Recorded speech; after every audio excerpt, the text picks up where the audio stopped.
सुप्रभात, good morning, good morning, good morning. चलिए, तो अभी क्लास आपका स्टार्ट हुआ है। ये तो खैर टेक्निकल प्रॉब्लम है, थोड़ा लेट से होती है स्टार्ट। बहुत सारा क्लास रहता है, चला की करेगा, जान दे देगा स्टाफ को, इधर क्लास है, उधर क्लास है, उधर क्लास है, उधर क्लास है, तो इसलिए थोड़ा सा लेट सबेर होते रहता है। कभी थोड़ा लेटो होगा, कभी थोड़ा सवेरो होगा, इस सब के लिए बहुत परेशान नहीं होना है ये। तो चलो, हम पिछले क्लास में जैसा कि हम आपको बताए थे कि प्लांट्स जो होता है उसके कई भाग होते हैं, जिसमें मुख्य रूप से पेड़ पौधों को याद भी होगा आपको कितने भागों में बांटे थे, 4 भागों में बांटे थे। कौन कौन? जड़, तना, पत्ती, फूल, ये 4 भागों में बांटे थे। और इसी फूल से आपके फल का निर्माण होता है।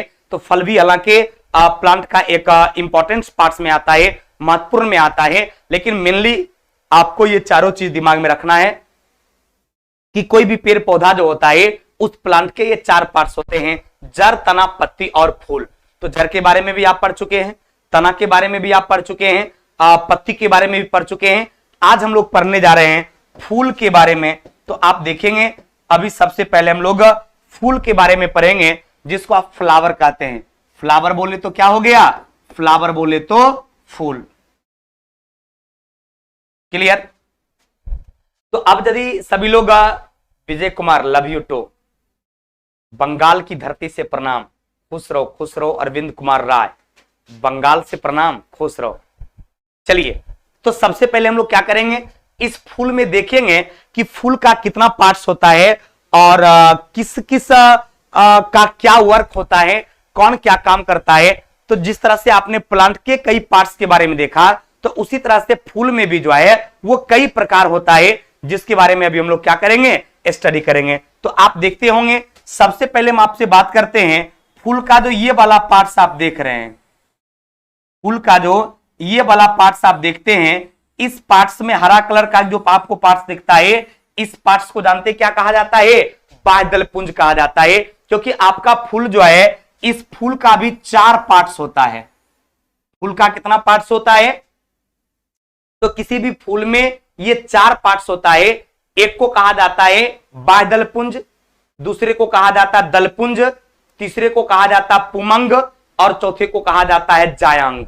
कितना पार्ट्स हो गया? याद है? फूल का 4 पार्ट्स कौन कौन? बाह्यदल पुंज, दलपुंज, पुमंग और जायांग। इन 4 भागों में आपके फ्लावर को, आपके फूल को विभाजित किया गया है। अब आपको देखना इसमें यह है कि चारों का पोजीशन कहां कहां है। बाह्यदल पुंज कहां है, दलपुंज कहां है, पुमंग कहां है, जायांग कहां है, सबके बारे में अभी आप देखेंगे। तो आप यहां देख रहे होंगे कि आपका जो ये वाला पार्ट्स है, इस पार्ट्स को क्या कहा जाता है? इसको कहा जाता है बाह्य दलपुंज। इसको क्या कहा जाता है? बाह्य दलपुंज के नाम से जाना जाता है।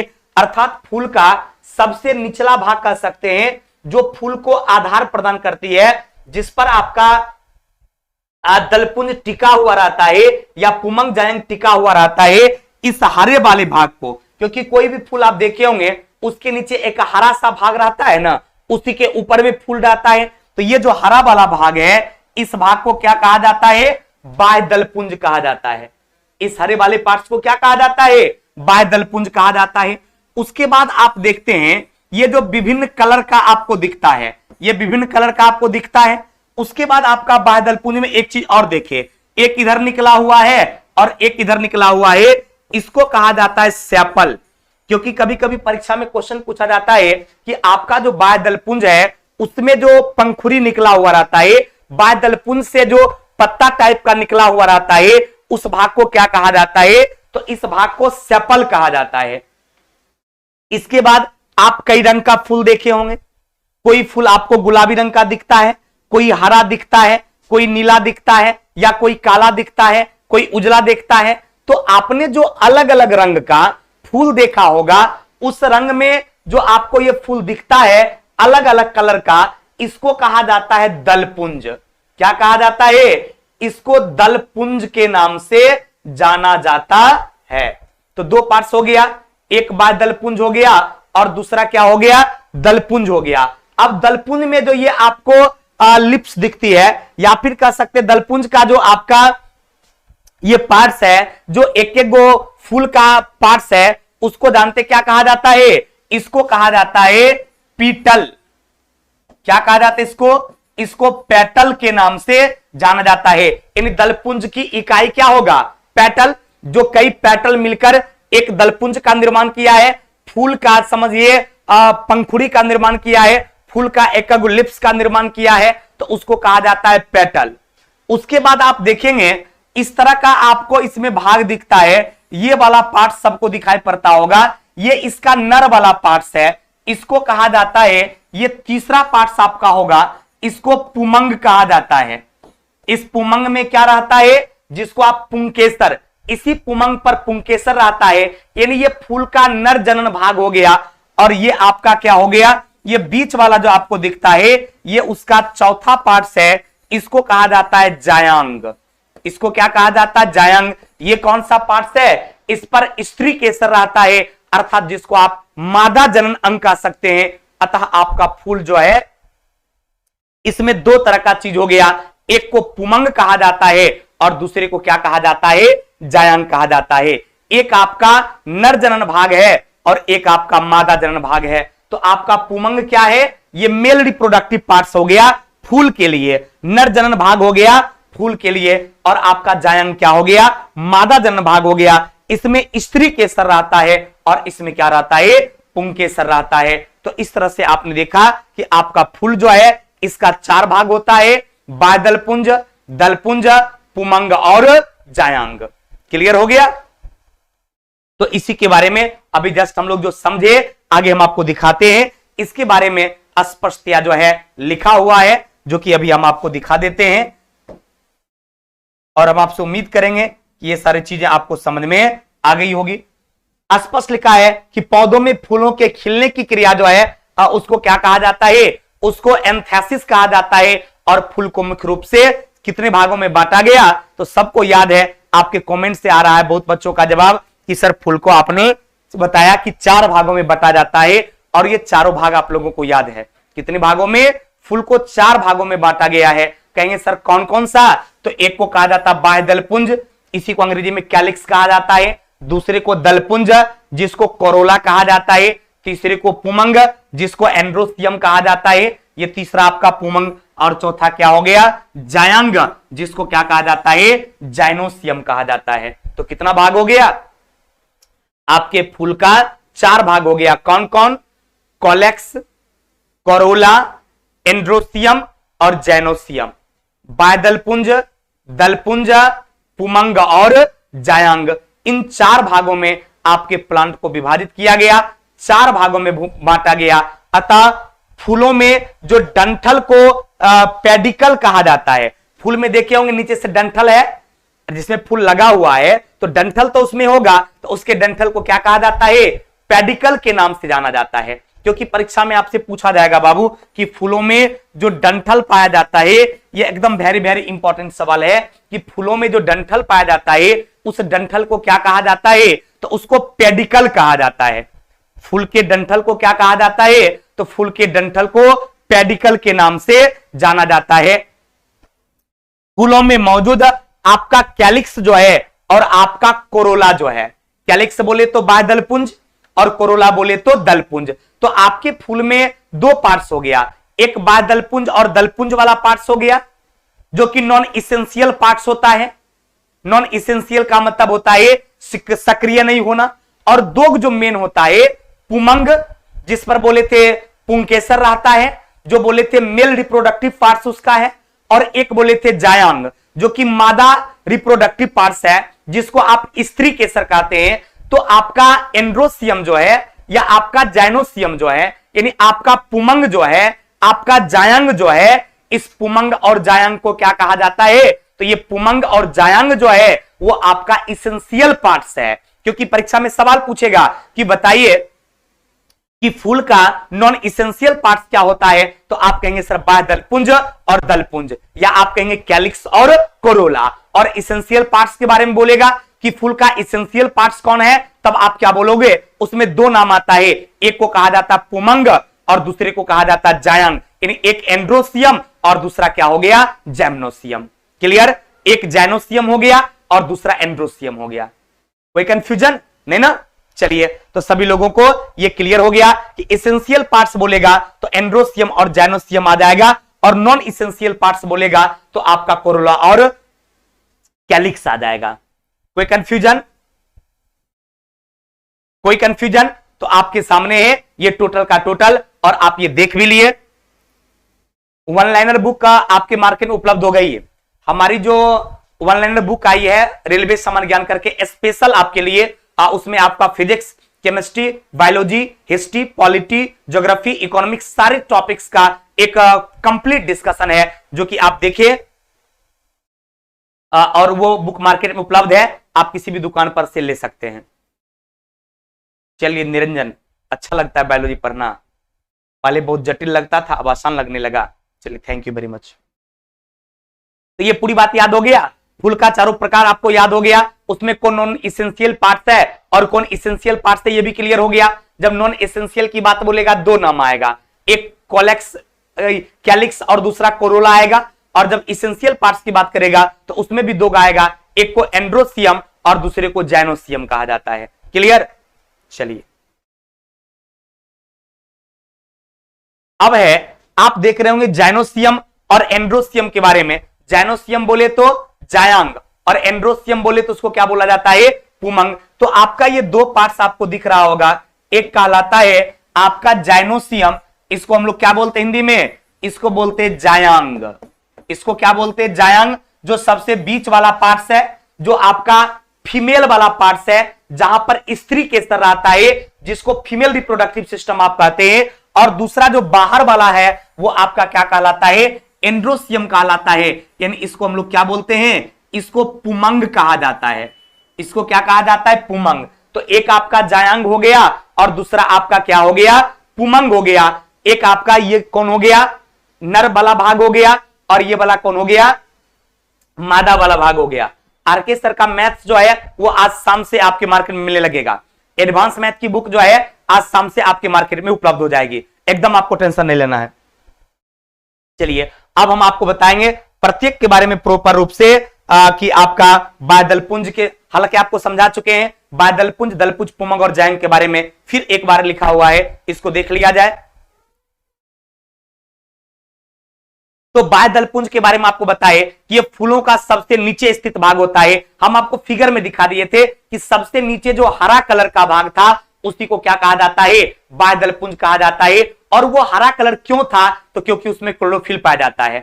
क्योंकि हम आपको पत्ती के वक्त ही समझा चुके हैं कि पौधे में यदि कोई पार्ट्स आपको हरा दिखता है तो आप सीधा समझ जाइए कि पौधे का वो पार्ट्स हरा इसलिए है क्योंकि उसमें क्या पाया जाता है? क्योंकि उसमें आपको क्लोरोप्लास्ट पाया जाता है, अर्थात क्लोरोफिल पाया जाता है। उसी क्लोरोप्लास्ट या क्लोरोफिल के कारण पेड़ पौधे की पत्ती का रंग कैसा होता है? तो पेड़ पौधे की पत्ती जो है उसका रंग हरा होता है। उसी तरीके से आपको हम फिगर में दिखाए थे कि बायदलपुंज जो था वो फूल का सबसे नीचे वाला भाग था, जिसमें एक पीटल भी, पेटल क्या बताए थे आपका? सेपल भी बताए थे। तो वो सेपल हो गया, या फिर दरोगा क्वेश्चन बैंक मिल रहा है सर, बताइए ना। दरोगा को क्वेश्चन बैंक नहीं, दरोगा के लिए प्रैक्टिस सेट जो है और विथ क्वेश्चन बैंक, प्रैक्टिस के साथ साथ उसमें क्वेश्चन बैंक भी है, जो आपको थोड़ा सा समय लगेगा, अगले वीक से वो आपके मार्केट में उपलब्ध हो जाएगी। क्लियर? एकदम ध्यान दो बाबू। तो हम आपसे ये बता रहे थे बायदलपुंज के बारे में, ये फूलों में सबसे नीचे स्थित होता है, जो हरा कलर का आप देखे होंगे। क्यों? क्योंकि इसमें क्लोरोफिल पाया जाता है, पर्णहरित पाया जाता है, और इसी कारण से उसका कलर हरा होता है। और फूलों में जो प्रकाश संश्लेषण होता है, तेजवंत कुमार का भी कमेंट दिख रहा है। देखिए बाबू, सबका कमेंट आता है, लेकिन इतनी तेजी से कमेंट चलती है कि हम पढ़ाई की तौर कमेंट देखें। इसलिए बाबू कमेंट देखने के लिए मत कहो, आप अपना पढ़ाई कीजिए, आप बेहतर तरीका से पढ़िए। क्योंकि जो भी बच्चे रेगुलर हैं उन सब का नाम हमको ध्यान में रहता है कि ये सारे बच्चे रेगुलर हैं। क्योंकि जो रेगुलर रहते हैं, सेविंग करा ले, मेरी स्मार्टनेस बढ़ जाएगी। परवेज खान, चलो दुर्गा पूजा के बाद सेविंग करा लेंगे, दुर्गा पूजा तक चौड़ाई बढ़ेगा, उसके बाद हम सेविंग करा लेंगे। जब तुम बोल दिया कि सर सेविंग करा लीजिएगा तो स्मार्ट लगिएगा, तो पक्का हम करा लेंगे। लेकिन दुर्गा पूजा तक इस सप्ताह भर पढ़ लो, क्योंकि शुक्रवार के बाद आपकी छुट्टी हो जाएगी। आपका समझिए शुक्रवार तक ही इस वीक में आपका पूरा कम क्लास चलेगा, शनिवार से आपकी क्लास छुट्टी हो जाएगी। फिर दुर्गा पूजा के बाद जब हम आपसे मुलाकात करेंगे तो जब आपसे शनिवार के बाद मुलाकात होगी तो बिल्कुल हम एकदम आपको पूरा चकचुक दिखेंगे, पूरा एकदम दाढ़ी मूंछ बना हुआ दिखेंगे एकदम। इसके लिए आपको चिंता नहीं करना है, क्लियर। चलिए, लेकिन आप पढ़ाई पर ध्यान दीजिए, हमारे दाढ़ी मूंछ पर नहीं ध्यान देना, आपको पढ़ना है। कुछ लड़का कहेगा दाढ़ी मूंछ अच्छा लगते हैं और कुछ लड़का कहेगा खराब लगते हैं, इससे कोई दिक्कत नहीं है, दुर्गा पूजा के बाद हम बना लेंगे। अच्छा लगे खराब लगे इससे हमको कोई मतलब नहीं है, क्लियर। चलिए, तो हम आपको बता रहे थे बाह्यदलपुंज के बारे में कि आपका कैलिक्स जो होता है वो हरे कलर का होता है। आपका मतलब ये फूल का सबसे नीचे भाग होता है, उसमें क्या पाया जाता है, तो उसमें जो आपका क्लोरोफिल पाया जाता है। क्या पाया जाता है? क्लोरोफिल यानी पर्णहरित पाया जाता है।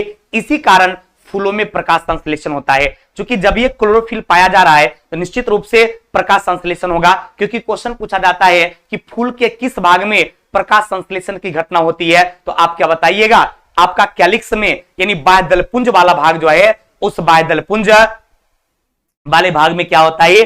प्रकाश संश्लेषण की क्रिया होती है और प्रकाश संश्लेषण के माध्यम से ही फूल को अपना भोजन मिलता है। उसके बाद बताए थे कैलिक्स में बाह्यदलपुंज में एक उससे निकली हुई भाग था, उस भाग को कैलिक्स के एक भाग को हम लोग क्या कहते हैं? सेपल कहते हैं। नहीं, उसमें दिखाए थे एगो पंखुड़ी इधर निकला हुआ था, एगो इधर निकला हुआ था, तो उसका नाम क्या बताए? सेपल। और उसी तरह से दलपुंज में बताए थे उसका नाम क्या था? पेटल। दलपुंज वाला में था पेटल और बाह्यदलपुंज वाला में क्या था? सेपल, जिसके बारे में हम लोग क्या दिए थे? हम लोग स्टडी कर चुके हैं, क्लियर। अब ये बाह्यदलपुंज की बात था। दूसरा आपका पार्ट्स आ गया दलपुंज। दूसरा आपका पार्ट्स कौन आ गया? तो दूसरा पार्ट्स आपका दलपुंज आता है।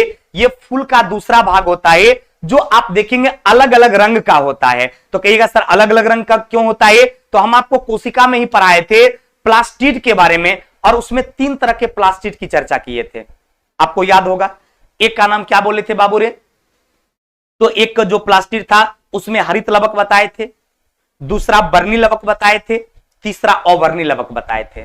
तो जो हरित लवक है, उस हरित लवक के कारण क्या होता है कि पेड़ पौधे की पत्ती का रंग हरा होता है, या कुछ तना का रंग हरा होता है, या फूल का जो क्लोरोफिल है, सॉरी फूल का जो आपका ये बाह्यदलपुंज है उसका रंग हरा होता है। लेकिन फूलों में जो आपका दलपुंज अलग अलग कलर का दिखता है, कोई गुलाबी दिखता है, कोई लाल दिखता है, कोई उजला दिखता है, उसका कारण क्या है? बर्नी लवक है, यानी क्रोमोप्लास्ट है।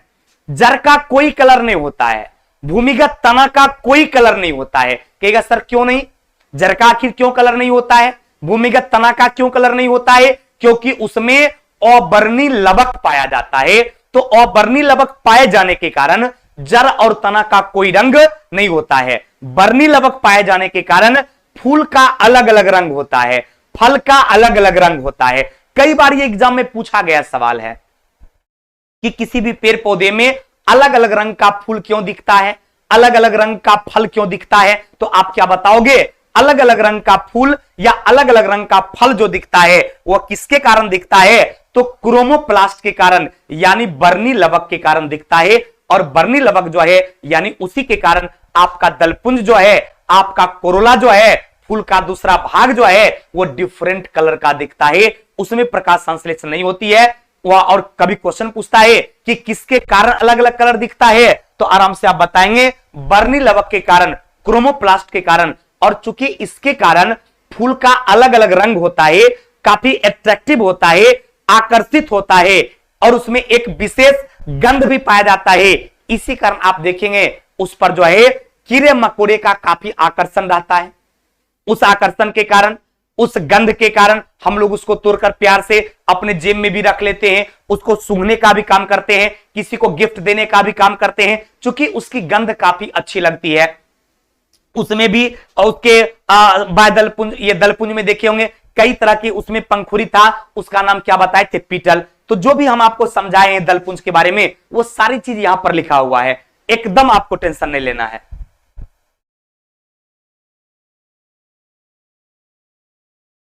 चलिए, Niranjan railway group D Deoria में कार्यरत हैं। सर मैं लाइव क्लास नहीं ले पाता हूं, आज छुट्टी है इसलिए आ गया। चलिए थैंक यू वेरी मच। बाद में भी वीडियो कभी भी जब भी टाइम मिले तो आप उसको देख लेना और मन से तैयारी करो। चला इस बार उम्मीद है हमें कि तुम ग्रुप डी से इस बार छुटकारा पा लेगा, एकदम एनटीपीसी में तुम्हारा हो जाना है, या ड्राइवर आ जाएगा, यदि आईटीआई किया होगा ड्राइवर में भी हो जाएगा। लेकिन थोड़ा सा क्लास को कंटिन्यू रखो। कितना दिन तक छुट्टी रहेगा गुरुजी? छुट्टी जितना दिन रहेगा वो आपको इन्फॉर्म किया जाएगा। ये पूरी वीक कभी क्लास कीजिए, आपका फ्राइडे तक कंटिन्यू क्लास चलेगा। सैटरडे को देखते हैं न, सैटरडे को होगा तो मॉर्निंग शिफ्ट में आपकी हम क्लासेस ले लेंगे, मॉर्निंग शिफ्ट में ही क्लास लेकर उसके बाद संडे को छुट्टी दे देंगे आपका। उसके बाद वो पूरी वीक छुट्टी रहेगी। फिर दुर्गा पूजा के बाद जब खोला जाएगा तो आपको नोटिफिकेशन मिल जाएगा, आपको इन्फॉर्मेशन मिल जाएगा। इसके लिए बहुत ज्यादा टेंशन लेने की बात नहीं है। क्लियर? चलिए तो ध्यान देंगे। तो ये क्लियर हो गया। आपका दूसरा पार्ट जो फूल का था वो दलपुंज था। तो क्वेश्चन पूछा जाता है कि फूल का दूसरा भाग क्या होता है? तो दलपुंज होता है। अतः अलग अलग पौधों में आपका कोरोला जो है वो अलग अलग आकर्षण रंगों में पाया जाता है। और उन रंगों का निर्माण कैसे हुआ? तो क्रोमोप्लास्ट के कारण, यानी वर्णी लवक के कारण। कोरोला में एक विशेष प्रकार का गंध पाया जाता है, हम आपको बताए दिए। और वो गंध जिसका निर्माण किससे होता है? वेल और ईस्टर में होती है। कहता है उसमें जो अलग अलग तरह का गंध पाया जाता है, तब ना आप उसकी पंखुड़ी को, फूल को क्या किया जाता है? पीस कर जो है उससे जो फ्लूइड तैयार करता है, लिक्विड तैयार करता है, उससे किसका निर्माण होता है? तो उससे आपका तेल भी बनता है और उसी से ईस्टर का भी निर्माण होता है। कोरोला में मौजूद एक पंखुड़ी को पीटल कहा जाता है। कोरोला में बताए थे ना, कई पंखुड़ी मिलकर आपके कोरोला बनाती है। दलपुंज में कई पंखुड़ी होता है, तो एक एक पंखुड़ी जो कोरोला का है यानी दलपुंज का है, उस एक एक पंखुड़ी को क्या कहा जाता है? पीटल कहा जाता है। कोरोला के एक पंखुड़ी को क्या कहा जाता है? पीटल के नाम से जाना जाता है। कोरोला में मौजूद आकर्षण रंगों तथा आकर्षक खुशबू जो होता है उसके कारण विभिन्न प्रकार के जंतु जो हैं, यानी कीड़ा मकोड़ा खास करके जो है उस पर आकर्षित हो जाता है। और हम लोगों को भी अच्छा लगता है, तो उसको तोड़कर क्या करते हैं? उसको सूंघते हैं, या किसी को क्या करते हैं? गिफ्ट में फूल दे देते हैं, अच्छा लगता है इसलिए दे लेते हैं। क्लियर? तो आपका ये दूसरा पॉइंट क्लियर हो गया। तीसरा हम आपको बताए थे दलपुंज, ये पुमंग और जायंग के बारे में। पहला आपका बादलपुंज क्लियर हो गया कि सबसे नीचे वाला भाग होता है, उसमें क्लोरोफिल पाया जाता है। उसके बाद दलपुंज क्लियर हो गया, ये दूसरा भाग होता है, उसका अलग अलग रंग होता है क्योंकि उसमें क्रोमोप्लास्ट पाया जाता है। अब तीसरा की यदि बात करते हैं तो उसमें पुमंग और जायंग आता है। क्या आता भाई? पुमंग और जायंग आता है। तो पुमंग के बारे में बताए थे, इसमें पुंकेसर पाया जाता है, अर्थात उसकी इकाई जो है, आपके पुमंग की जो यूनिट है वो पुंकेसर कहलाता है, जो कि मेल रिप्रोडक्टिव पार्ट्स है। अतः फूल का जो मेल रिप्रोडक्टिव पार्ट्स होता है, जो नर भाग होता है, उसी को क्या कहा जाता है? उसी को पुमंग कहा जाता है। और इसकी इकाई को क्या कहते हैं? पुंकेसर कहते हैं। इससे क्या होता है? एंड्रोसियम के द्वारा मेल सेक्स सेल का निर्माण होता है। और दूसरा आपका क्या है? जायंग। जायंग की इकाई को क्या कहा जाता है? स्त्री केसर कहा जाता है। यानी ये आपका स्त्री केसर जो है, कार्पेल जो है, ये फीमेल रिप्रोडक्टिव पार्ट्स है। इसके द्वारा क्या होता है? फीमेल रिप्रोडक्टिव पार्ट्स के माध्यम से फीमेल सेक्स सेल का निर्माण होता है। तो पुमंग से आपका मेल सेक्स सेल निकलेगा और जायंग से क्या निकलेगा? फीमेल सेक्स सेल निकलेगा। जब ये दोनों मिल जाता है तो इसी दोनों के मिलने से क्या होता है? उसमें अर्धसूत्री विभाजन होता है, मियोसिस डिवीजन होता है, और इसी से क्या होता है? बीज का निर्माण होता है, या इसी से फल का निर्माण होता है। कोई कंफ्यूजन? चलिए, एसएससी जीडी का बैच कितने बजे से लेते हैं सर? ये कौन चीज चल रहा है? रसगुल्ला का क्लास, बकलोला? कितना लड़का इतना बुड़बक रहता है ना कि उसको मैंने लगता है कि महीना 2 महीना मुआया है, तब ना गुस्सा उठ जाता है। चला कि बेवकूफी सब नहीं तो समझ में आता, फोन करके पूछेगा कौन क्लास क्या बजे चलता है, जबकि सारे बैच में नोटिफिकेशन जाता है, सब बच्चा रोज पढ़ रहा है। ये महीना 2 महीना में आता है, कहता है ये बैच कब चलता है, वो बैच कब चलता है। चट्टा कहीं का, जे चल रहा है चुपचाप पढ़। क्लियर हो गया? तो अभी आपने देखा पुमंग और जायंग के बारे में भी, तो क्लियर हो गया। पुमंग और जायंग जो है वह एक नर वाला भाग हो गया, और एक कौन सा भाग हो गया? एक आपका मादा वाला भाग हो गया। नर वाला भाग जो है उसको पुमंग कहा जाता है, यानी पुंकेसर कहा जाता है, उसकी यूनिट है। और मादा वाला जो भाग है वो जायंग कहलाता है, उसकी इकाई को स्त्री केसर के नाम से जाना जाता है। क्लियर? कोई कंफ्यूजन?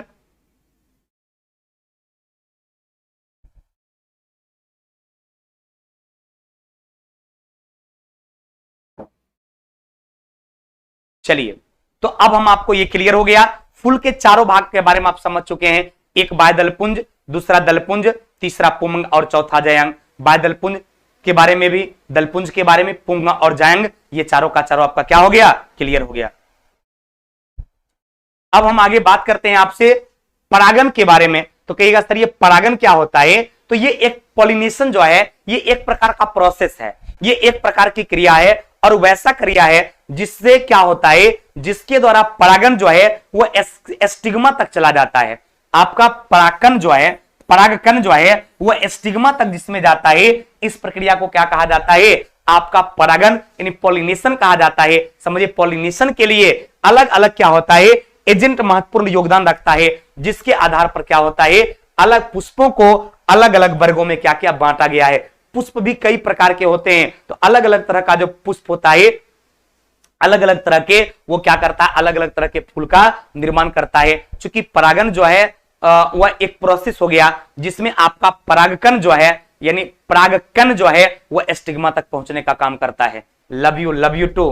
देखो चला फूल दे रहा है ना, तो इस तरह से हम लोग फूल क्या करते हैं, एक दूसरे को गिफ्ट करने का काम करते हैं। तो ये आपका परागन भी क्लियर हो गया। अब कुछ इंपॉर्टेंट बातें हैं जो यहां पर नोट करके लिखा हुआ है कि फूलों में सर्वाधिक परागकण जो है वो कीटों के द्वारा होता है। परागन का क्रिया जो आपके फूल में होता है वो कीड़े मकोड़े के द्वारा होता है, क्योंकि इसी के अंतर्गत सर्वाधिक जो है परागकण की क्रिया हनी बी, सबसे ज्यादा कीड़े मकोड़े से होता है। उसी तरह परागकण ट्रांसफर होता है, लेकिन उसमें भी ये पूछा जाए कि सबसे ज्यादा परागकण क्रिया किसके माध्यम से होता है, तो आंसर क्या होगा, मधुमक्खी के माध्यम से। क्योंकि आपको पता है कि आपका बी जो है, हनी बी जिसको आप बोलते हैं, आपका मधुमक्खी जो है वो मधुमक्खी क्या करता है, उस मधुमक्खी का भोजन जो है वो भोजन ही आपका क्या है, समझिए फूल का रस है या फल का रस है। तो जब किसी मधुमक्खी का भोजन है फूल का रस और फल का रस होगा, तो स्वाभाविक है परागन का क्रिया सबसे ज्यादा कौन करेगा, तो आपका मधुमक्खी करेगा, हनी भी करेगा। सबसे बड़ा फूल जो है रिफ्लेसिया अर्नोल्डी है। नहीं, एकदम इंपॉर्टेंट क्वेश्चन है, काफी वेरी वेरी इंपॉर्टेंट क्वेश्चन है। ये कई बार परीक्षा में पूछा गया है कि दुनिया का सबसे बड़ा फूल कौन है, तो रिफ्लेसिया अर्नोल्डी जो है ये दुनिया का सबसे बड़ा फूल है। जानकर आपको आश्चर्य होगा, उस फूल इतना बड़ा है कि उसका व्यास 1 मीटर का है, और उस एक फूल का वजन जो है 8 से 10 किलोग्राम। आप सोचे भी नहीं होंगे, हम भी नहीं सोचे थे कि ऐसा भी, समझिए। अरे अमर बेवकूफ, पगला है रे चट्टा, एक एक लाइन हम पढ़ाते जा रहे हैं और तब देखो कहता है शॉर्टकट मार रहे हैं। मैंने ऐसा बेवकूफ लड़का है ना, जिसके बारे में हम बेकार कमेंट देखते हैं, मैंने जिसके बारे में हम कल्पना भी नहीं कर सकते हैं कि इतना भी बेवकूफ पागल बच्चा हो सकता है जो इस तरह का कमेंट करता है। जिंदगी में उसको नौकरी नहीं होना जान लो चला, जो इस तरह का बेवकूफ की तरह कमेंट करता है, जिसको पढ़ाई से मतलब नहीं है, और जिंदगी में कभी नौकरी नहीं होगा। देख लो बाबू, एक एक लाइन अंडरलाइन करके पढ़ा रहे हैं। कोई ऐसा लाइन नहीं है जो इंपॉर्टेंट है उसको हम अंडरलाइन नहीं करते हैं। एक एक लाइन अंडरलाइन करके एक एक वर्ड को समझाते हुए आगे की ओर बढ़ रहे हैं। अतयो एकाध ऐसा बेवकूफ है जो लिख देता है, खैर वो अपना दिन बना रहा है, चला तू लोग का क्या लेगा। और ऐसा लड़का होना भी चाहिए, तब तो चूंकि वैकेंसी बहुत कम है, नंबर ऑफ स्टूडेंट ज्यादा है, तो इसमें तो लाखों बच्चों को नौकरी नहीं होना है, तो इसलिए कोई बात नहीं है। खूब लिखो, खूब चला, इसी तरह का कमेंट करो, नहीं पढ़ो कोई दिक्कत नहीं है, ध्यान देंगे। तो हम आपसे बात करते हैं, ये फूल के बारे में क्लियर हो गया कि फूलों में सर्वाधिक परागन की क्रिया जो है वह किसके द्वारा से होता है, तो आपका बोर्ड में जाएगा रोहित सिंह। चलिए, लव यू टू। चलिए, तो क्लियर हो गया कि फूलों में सबसे ज्यादा परागन की क्रिया जो होता है वो कीड़ा मकोड़ों के द्वारा होता है। और उस कीड़ा मकोड़ा में यदि क्वेश्चन पूछा जाए कि किस कीड़ा के माध्यम से ज्यादा होता है, तो समझिए आंसर क्या हो गया, आपको मधुमक्खी के माध्यम से सबसे ज्यादा होता है। अब हम आपको ये बहुत इंपॉर्टेंट चीज बता रहे थे कि दुनिया का सबसे बड़ा फूल रिफ्लेसिया अर्नोल्डी पौधे से है, या रिफ्लेसिया अर्नोल्डी पौधे का फूल जो होता है वो दुनिया का सबसे बड़ा फूल माना जाता है। और उसका व्यास समझिए 1 मीटर, समझिए वो इतना बड़ा फूल होगा, इतना बड़ा फूल होगा कि सिर्फ उसका व्यास जो है, यानी व्यास समझ रहे हैं ना, उसका व्यास 1 मीटर का है, यानी हाफ मीटर के रेडियस में ऐसे घुमा दीजिए, समझिए उतना बड़ा फूल होगा। और उसका वजन जो है, समझिए वो वजन कितना होता है, तो उसका वजन जो है 8 से 10 किलोग्राम होता है। और सबसे छोटे फूल की बात करेंगे तो सबसे छोटी फूल क्या होता है? आपका बुल्फिया होता है। सबसे छोटा फूल कौन होता है? बुल्फिया। और सबसे बड़े फूल की बात करेंगे तो क्या होगा? रिफ्लेशिया अर्नोल्डी। दुनिया का सबसे बड़ा फूल कौन होगा? रिफ्लेशिया अर्नोल्डी होगा। और उसका कि व्यास कितना होता है? तो 1 मीटर। हम आपको पहले देखिए, जो हम समझा देते वो चीज लिखा हुआ है और ये हम आपको दिखा भी देते हैं, लेकिन फिर भी नहीं समझता है। लव यू टू चला, ध्यान दो। तो सबसे बड़ा फूल कौन हो गया? रिफ्लेशिया अर्नोल्डी हो गया। और ये इतना बड़ा फूल है जिसका व्यास 1 मीटर का है और वजन 8 से 10 किलोग्राम का है। और सबसे छोटा फूल की बात करेगा, आप लोग रईचा देखे सरसों, इतनी दाना सरसों का होता है। समझिए सरसों के दाना इतना छोटा जो है एक फूल होता है जिसको बुल्फिया कहा जाता है। एकदम याद रखना, सबसे छोटा फूल कौन? बुल्फिया, एकदम सरसों के दाना जैसा। और सबसे बड़ा फूल की बात करेगा तो रिफ्लेशिया अर्नोल्डी, जिसका व्यास 1 मीटर और वजन कितना? तो 8 से 10 किलोग्राम। क्लियर?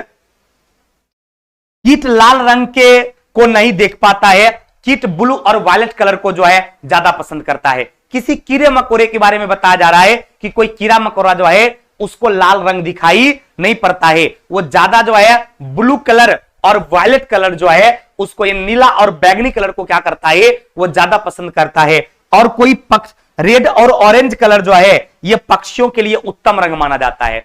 कोई पक्षी जो है उसके लिए सबसे उत्तम कलर कौन है? रेड और ऑरेंज। यानी लाल और नारंगी कलर जो है पक्षी के लिए सबसे उत्तम माना जाता है। फिर यदि हम आपसे बात करते हैं क्या कहते हैं कीड़ा मकोड़ा के लिए, तो कीड़ा मकोड़ा रेड कलर को नहीं देख पाता है, उसके ब्लू और वायलेट कलर जो है वो सबसे क्या रहता है? सबसे बेहतर। कीड़ा मकोड़ा के लिए ब्लू और वायलेट। और यदि बात करते हैं हम आपसे किसके लिए? ये पक्षी के लिए, तो रेड और ऑरेंज कलर जो है पक्षी के लिए सबसे उत्तम माना जाता है। तो चलिए, आप फूल का आज चारों पार्ट्स और उसका जो इंपॉर्टेंस क्वेश्चन था ये सारा क्लियर हुआ और टाइम भी आपकी हो चुकी है। अगले क्लास में मुलाकात होगी तो फिर फल के बारे में पढ़ाएंगे। फल भी चूंकि कई तरह का होता है तो बारी बारी से सबकी चर्चा होती रहेगी। Thank you very much.